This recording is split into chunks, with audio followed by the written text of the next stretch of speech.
माँ एक ऐसा महाकाव्य जिसका देवता भी हमेशा वर्णन करते रहते हैं। माँ एक ऐसा महाग्रंथ जिसको अगर हम पढ़ सकें तो जीवन का उद्धार कर सकते हैं।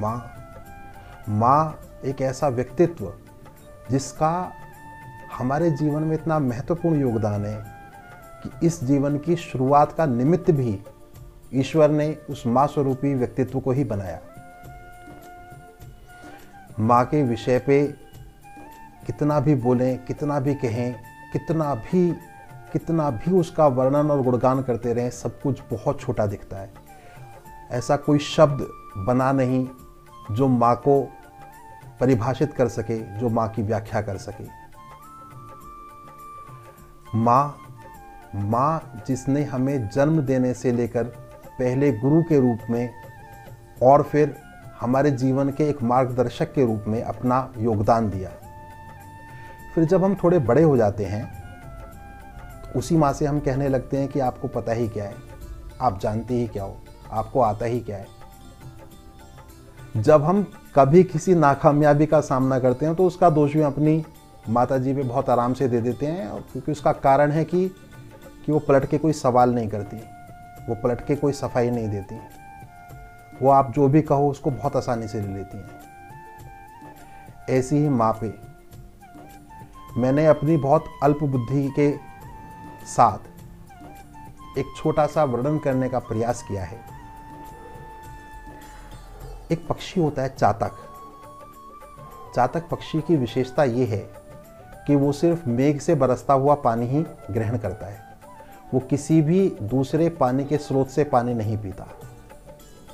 मगर इतिहास साक्षी है कि आज तक किसी भी चातक पक्षी की मृत्यु पानी के अभाव से नहीं हुई। ईश्वर सदा उसको जल रूपी अमृत दे करके उसका जीवन पूर्ण करते हैं। एक स्तर के बाद माँ हमसे कुछ नहीं चाहती। माँ वो ईश्वर स्वरूप है जो सिर्फ आपको उस चातक के रूप में देखना चाहती है। वो समर्पण का भाव देखना चाहती है। जब आप घर जाकर के अपनी माता जी से सिर्फ इतना पूछते हैं कि माँ आप ठीक हैं, आपने खाना खा लिया, बस इतनी फिक्र, इतने सवाल, ये उस माँ का पूरा दिन या कहीं की पूरी जिंदगी बना देते हैं। मगर हमारा दुर्भाग्य ये रहा कि हम उस माँ से ही बहुत दूर होने लगे हैं। ऐसे में मैंने जो रचना लिखी है उसको मैं आप सभी के साथ साझा करना चाहता हूँ, और इस रचना के माध्यम से मैं उन लोगों को भी एक संदेश देना चाहता हूँ जो अपनी माता से थोड़े दूर हैं, कि ये वही माँ है जिसने आप जो आज हैं उस काबिल आपको बनाया है। तो इस कविता से प्रेरणा लें और अपने माँ के प्रति जो भाव हमारे मन में होने चाहिए उनको ज़रूर एक बार उनके साथ साझा करें। तो प्रस्तुत है मेरी रचना कि भावों से बनी तू है, ये तेरी कहानी है। मैं चातक हूँ माँ तेरा, तू पावन बादल का पानी है।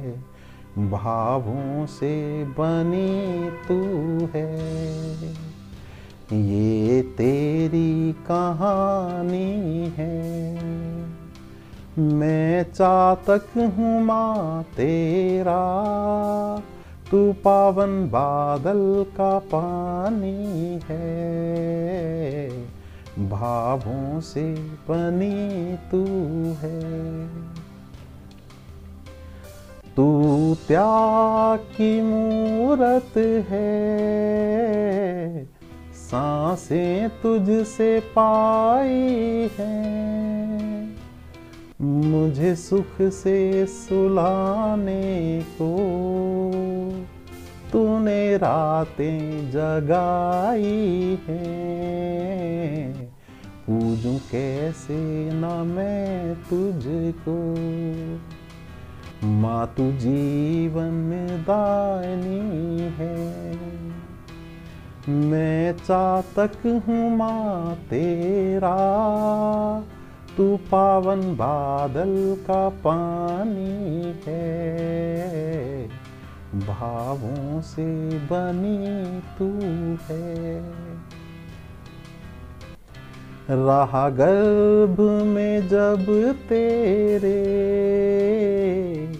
तूने खून से पाला है, तेरी छाती से उमड़ा दूध मेरा पहला निवाला है।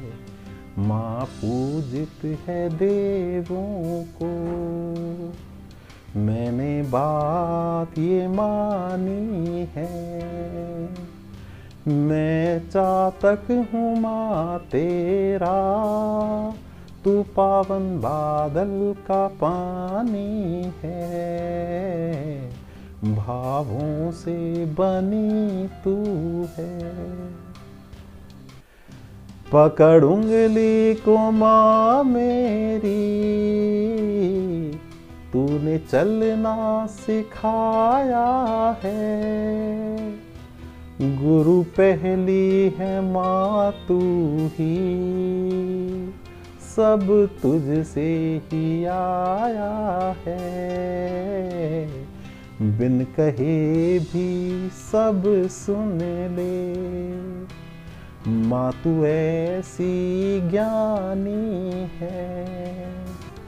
मैं चातक हूँ माँ तेरा, तू पावन बादल का पानी है,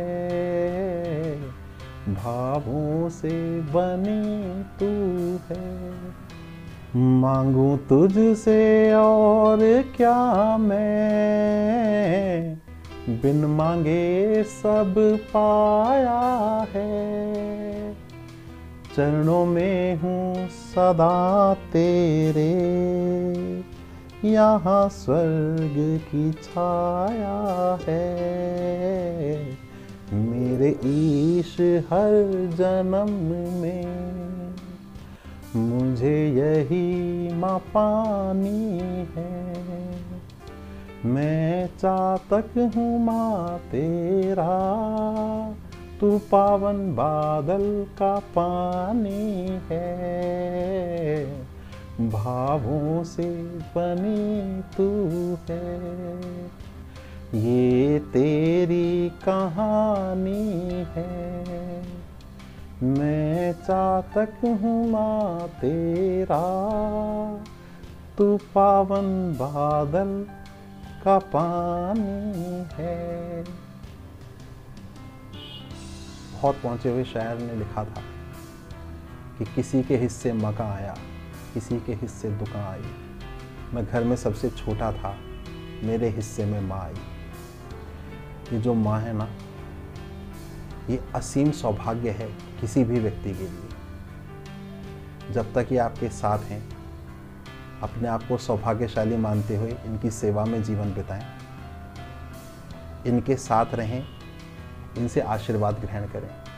ये ईश्वर का साक्षात रूप है, क्योंकि ये माँ ही है जिसकी वजह से बहुत पहुँचे हुए शायर की 4 पंक्तियाँ कहता हूँ कि कठिन राहों में भी आसान सफ़र लगता है। माँ, मुझे ये तेरी दुआओं का असर लगता है। और 1 सदी तक नहीं सोई थी मेरी माँ, जब मैंने कहा था कि माँ मुझे डर लगता है। इस माँ के साथ, इस माँ के चरणों में अपना जीवन यापन करें। ऐसी शुभकामना के साथ प्रेरणा लेते हुए आज्ञा। अनेक अनेक आभार रचना सुनने के लिए। नमस्कार।